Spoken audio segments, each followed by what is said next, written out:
Bien, dans tous les cas, on va dire bonjour à bien sûr nos invités, bien installés sur ce plateau. Docteur Ama Mazama, bonjour. Bonjour. On va bien vous présenter. Oui, vous êtes docteur en linguistique, faut le dire. Vous êtes d'origine guadeloupéenne et professeur d'études africaines à Trump University, n'est-ce pas? C'est bien ça. Bienvenue au Gabon en même temps. Merci. Ouais, vous n'êtes pas toute seule sur ce plateau. Monsieur Etougué Obam, bonjour. Bonjour. Et bienvenue à vous également sur ce plateau. Merci. Alors avec vous, on va faire un retour, on parlera de ce retour aux sources, un enjeu crucial pour la jeunesse africaine. Déjà, peut-être mieux vous présenter, peut-être que je l'ai mal fait, madame Non, vous avez bien Mazama. fait. Donc je suis venue ici en ma qualité de PERAT, c'est-à-dire de présidente de l'organisation Afrocentricité Internationale, qui est une organisation qui œuvre pour la renaissance africaine. Et donc nous sommes présents dans une trentaine de pays et nous existons depuis une dizaine d'années. Et donc nous avons une division ici au Gabon.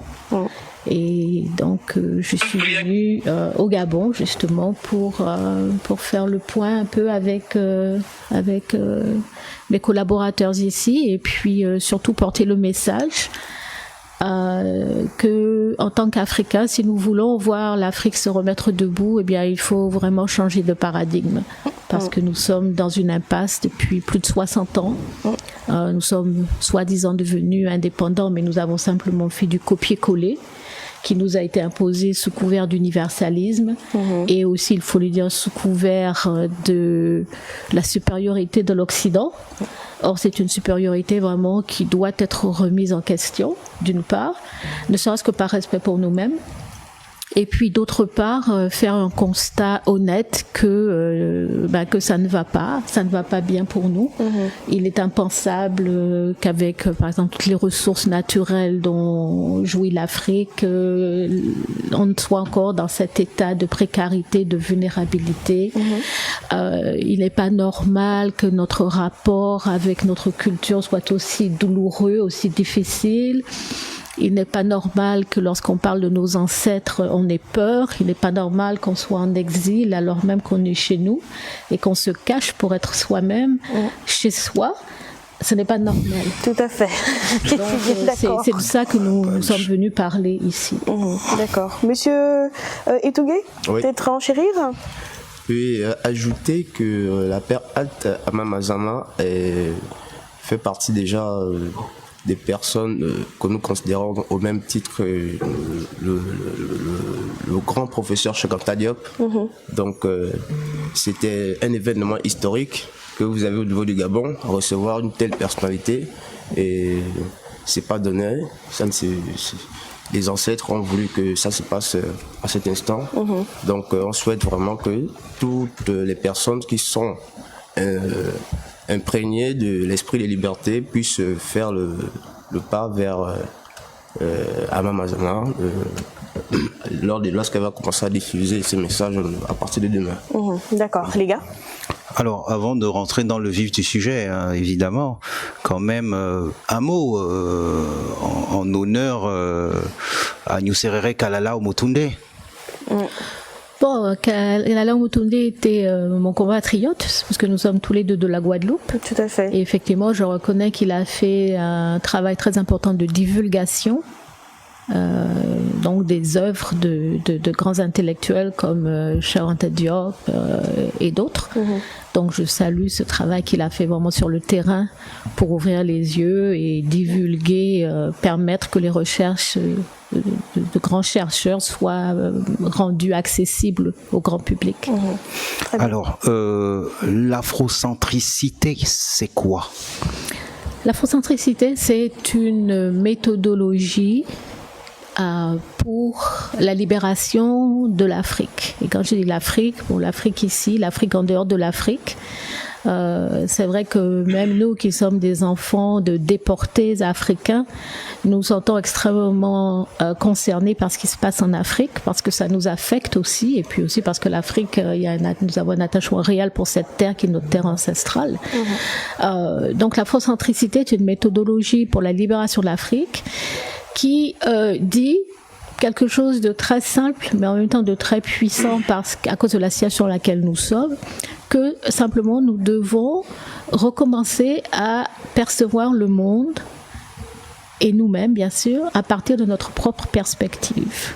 Et donc, en fait, il s'agit de se recentrer, si vous voulez, sur nous-mêmes pour nous reprendre en main. Comme je parlais tout à l'heure de ce copier-coller qui nous a fait beaucoup de mal et qui continue à nous faire beaucoup de mal. Donc, comment mettre un terme à cette imitation servile de nos anciens colonisateurs, mais qui sont toujours là quelque part?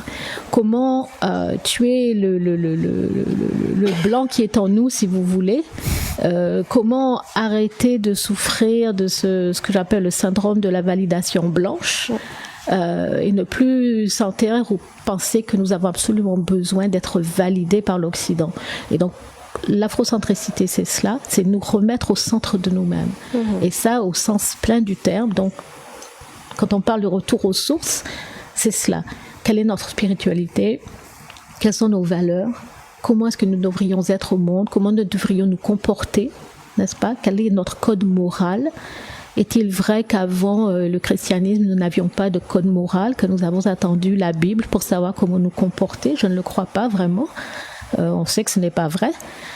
Donc, nous aussi, nous réconcilier, réapprendre notre histoire et nous réconcilier avec nous-mêmes et avec nos ancêtres. L'afrocentricité, en dernière instance, c'est ça. C'est-à-dire, encore une fois, percevoir les choses avec un regard qui émane de nous-mêmes. Et non un regard d'emprunt qui nous a été imposé. Très bien. Oui, c'est très intéressant, mais est-ce qu'aujourd'hui on peut parler du retour aux sources lorsqu'on nous impose, lorsque nous-mêmes nous nous imposons évidemment de nous isoler du reste du monde?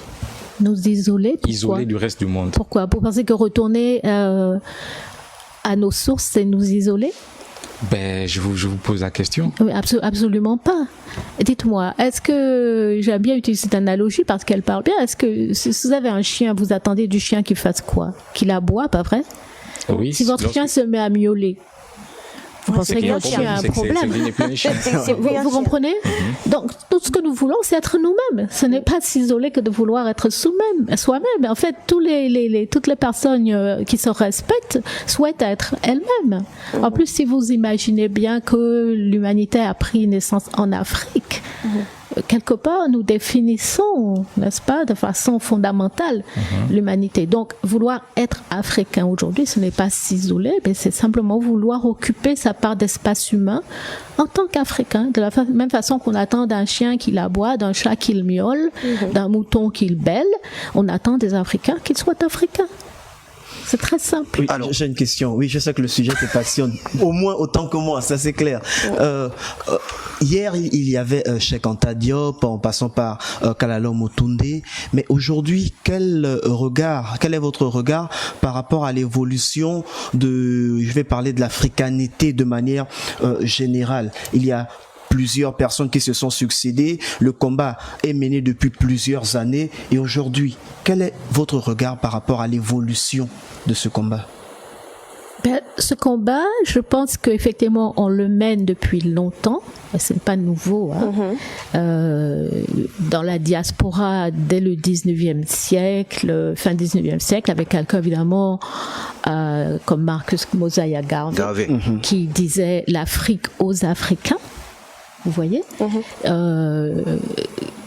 qui voulait qu'on rentre en Afrique, pas tout le monde, mais certains rentrent en Afrique, justement pour développer une puissance africaine endogène, un empire africain. Ce combat, il est long, mais je pense que nous sommes vraiment arrivés aujourd'hui, justement, grâce à toutes ces contributions qui nous ont précédés, à une croisée des chemins. Et je ne sais pas si les dirigeants africains s'en rendent bien compte, mais il y a, au sein de la jeunesse africaine, il y a un mouvement qui est un mouvement très fort, qui s'appelle le mouvement Kamite, qui exige autre chose que ce qu'on nous a donné jusqu'à maintenant. Et c'est ce mouvement-là que nous portons, C'est ce mouvement-là que nous nourrissons, n'est-ce pas, pour une autre Afrique. Donc quand je parle de changement paradigmatique, donc on laisse l'eurocentrisme, on laisse toutes ces références qui nous sont étrangères et on revient à des références qui sont les nôtres et qui ont marché pour nous, qui ont fonctionné pour nous. Comme je dis, nous sommes dans une impasse. Si vous regardez bien, après 60 ans d'indépendance, nous sommes dans une impasse. On vous parle de développement, on vous parle de démocratie, on vous parle d'État-nation, on vous parle de toutes sortes de choses qui ne nous correspondent pas et qui ne marchent pas bien chez nous. Donc on a beau essayer de mettre des pansements à gauche, à droite, on va vous faire des routes, on va vous faire ci, on va vous faire ça. Ce n'est pas nous. Comment est-ce que nous nous organisions avant politiquement? Qu'est-ce qui nous parle? Est-ce qu'aller voter, c'est ça qui nous parle? Est-ce qu'on doit forcément se débarrasser d'un chef qui est un bon chef simplement parce que les Blancs ont dit qu'après 4 ans, 5 ans, il faut voter? Si le chef est bon, on le garde. Ça, c'est notre tradition. Vous comprenez ce que je veux dire? Donc, retournons, réexaminons un peu notre patrimoine et pour nous réorienter, nous réancrer dans notre africanité qui nous permettra vraiment d'être qui nous pouvons être, qui nous devons être. Oui, être qui nous pouvons être qui nous devons être. On parlait de politique et ce sont, à mon avis, deux sujets centraux avec la spiritualité. Quel serait finalement, encore que c'est pas définitif, mais quel serait, d'après vous, le système politique adéquat pour l'Afrique qu'on doit bâtir? Écoutez, je n'ai pas de réponse précise là-dessus, parce que je pense qu'il faut regarder justement cet enclos colonial qu'on appelle le Gabon, par exemple. Qu'est-ce qu'il y avait avant cette invasion, cette intrusion, cette imposition, cette organisation du désordre colonial? Comment est-ce que les peuples, qui habitaient au Gabon étaient organisés? C'est ça. Donc il y a une étude à faire, regarder comment ça se passait et voir comment on peut rebâtir, si vous voulez, avec des bases qui sont organiquement africaines et pas venues de l'extérieur. Alors, permets-moi, si on vous comprend bien en réalité, on va dire quoi? Chaque région de l'Afrique, pas l'Afrique de manière générale, mais chaque région de l'Afrique devrait, à l'image d'un phénix, chercher à renaître de ses cendres. Du moins, des cendres laissées par la colonisation. Oui, bon, je ne parle pas de cendres parce que ça veut dire que quelque part on est mort. Je refuse d'imaginer ça. Nous devons avoir une conscience victorieuse. C'est pour ça que nous sommes là, d'ailleurs. Même l'image du phénix, vous voyez, tout ça, notre imaginaire est colonisé. Vous voyez, on cherche des métaphores, des analogies. On va tout de suite en Grèce, en Rome. Oui, exactement. Vous voyez, à Rome, mais pourquoi ne pas chercher dans notre propre corpus mythologique des images qui correspondent à notre sensibilité. Vous voyez? Donc effectivement, faire un état des lieux et puis se pencher sur ce qu'on avait, ce qu'on a toujours parfois et comment on pourrait. Et ça peut se faire très vite. Il s'agit d'une décision politique, vous savez. Ce n'est pas très compliqué, mais pour ça, il faut qu'il y ait la conscience et il faut qu'il y ait la volonté. Et donc nous sommes là justement pour essayer d'éveiller les consciences, poser des questions qu'on ne pose d'habitude pas. Vous voyez, mais qui doivent être posées. Sinon, on va continuer comme ça. Les autres viennent, ils continuent à nous exploiter, à se servir de nous, à détruire ce que nous avons, nous polluer, etc. Et nous, on est là. Est-ce que dans votre combat, vous reconnaissez quand même certaines choses que la colonisation a menées, qui aujourd'hui arrivent quand même à aider l'Afrique? Non. Est-ce que voilà, ça a le mérite d'être clair. Les fameux effets positifs. Vous savez, votre question me rappelle la question qui est posée parfois dans la diaspora à des enfants noirs, à qui on demande de parler des bienfaits de l'esclavage. C'est une question qui est moralement déplacée, répréhensible. On ne devrait même pas poser une telle question. Vous voyez? Parce que vous imaginez que si l'Occident n'était pas arrivé, il n'était pas entré en Afrique avec cette force, cette violence, etc., que les Africains n'auraient rien inventé, qu'il a fallu que les Blancs viennent pour nous... Non, on a quand même un génie créatif africain. Et c'est ça notre problème, c'est que ce génie créatif africain, il est empêché, il est entravé par la colonisation. Il est entravé par la colonisation de notre imaginaire, qui fait que nous sommes effectivement incapables de produire ce que nous devrions pouvoir produire si nous n'étions pas dans une situation de contrainte structurelle et mentale. Et vous faites bien de le dire parce que ça va un peu dans le sens de ma question. C'est bien de vouloir retourner aux sources. C'est important de se rappeler de ce qui s'est fait avant pour étaler tout ça maintenant. Mais comment faire justement? Parce que il y a cette modernité ancrée en nous. Alors comment, mais concrètement, ramener tout ça à ces temps modernes? Oui. Donc c'est ça. Et mettre en valeur notre africanité. Déjà examiner cette notion de modernité. Déjà, ça c'est un premier exercice qui est très très important. Vous voyez, peut-être qu'il y a des choses qui sont compatibles avec, peut-être qu'il n'y en a pas, n'est-ce pas? Mais ce dont je parle vraiment, c'est de nous donner des repères forts en tant qu'Africains, qui vont nous permettre justement de gérer ce qui peut venir à nous et qui vont aussi nous permettre d'être au monde, c'est-à-dire que ne pas nous compromettre au point que notre africanité, en fait, est diluée. Vous voyez? Je vais vous donner un exemple simple. Bon, c'est toujours très controversé, mais j'aime bien en parler de cette histoire de mariage pour tous. Vous avez vu la réaction africaine quasiment unanime quand l'Occident est venu vous dire voilà, il faut mariage pour tous, c'était non. Tout simplement. Là, c'était très clair. Notre africanité ne nous permet pas d'envisager le mariage pour tous. Exactement. Point final. Tout à fait. Donc, je pense qu'on doit avoir justement, et maintenant aller plus loin. Pourquoi est-ce qu'on dit non au mariage pour tous? C'est parce que pour nous, la procréation et la fertilité sont des valeurs absolument capitales.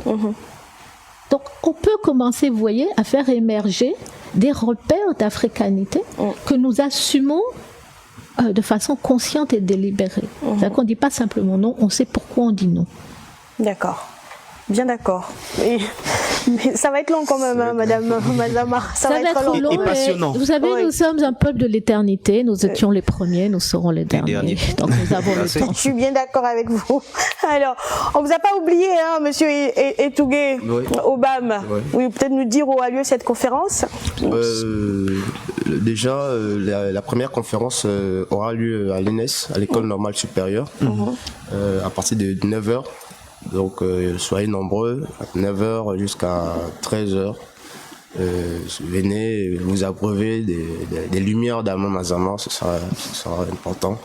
Et ensuite, dans la soirée, le programme se poursuivra il y a un collectif d'associations, notamment Modzo Yaba, Génération Ekan. Donc au niveau de Cocotier, ils vont recevoir également la Père Atlaban à partir de 15h jusqu'à 18h. Ça, c'est pour le mercredi. Et le jeudi matin, au CNRS, conférence au CNRS, jeudi matin à 10h jusqu'à 13h. Et dans l'après-midi de jeudi, la Père Hat effectuera également un tour du côté de l'université Mabongo. Au niveau du département, un collectif d'enseignants du département de littérature africaine. D'accord. Donc ce sont eux qui se sont portés volontaires à recevoir la Père Hat à ce niveau-là. Et le vendredi, si tout va bien, on sera du côté du lycée Joe Dabani. Oui, de 10h à 11h. Juste une petite discussion pour qu'elle puisse saluer les lycéens et diffuser ce message aux plus jeunes. C'est un peu ça. Très bien. Oui, Francis, tu avais des questions rapidement? Oui, puisqu'on a encore un peu de temps. Il y a quelques internautes qui en ont aussi des questions. Oui, bon, on va prioriser quand même les internautes pour que Madame Mazama réponde. On va commencer par cette question suivie d'une expérience personnelle. C'est un téléspectateur, Alexandre Yalia Maurice, qui dit demander à cette dame si elle est panafricaine. Ben, je crois qu'elle a répondu. Oui, plus que panafricaine, je suis afrocentriste. Voilà. D'accord. Mais voilà, il continue avec une expérience personnelle. Il dit: j'ai eu une altercation à Roissy-Charles de Gaulle avec un policier français d'origine guadeloupéenne qui ne se reconnaissait pas être africain. Bon, c'est son expérience. C'est tout à fait normal parce que la Guadeloupe est une colonie française depuis 1635 où on s'acharne à nous dire que nos ancêtres sont les Gaulois, que en Afrique il n'y a que des cannibales ou des gens qui meurent du sida ou qui meurent de faim, qu'il y a des guerres là-bas, faut surtout pas y aller. Que ce sont les Africains qui ont vendu les Africains. Donc il y a toute une propagande anti-africaine et donc c'est tout à fait normal. Ce Guadeloupéen-là est un produit pur de la démence coloniale. D'accord. Evenga Mba qui dit: cette dame est une lumière infinie. Et je partage ton avis. Carrément. Ah oui, quand même. Voilà. Il y a d'autres messages? Non, juste Flora Zona qui dit: regardez.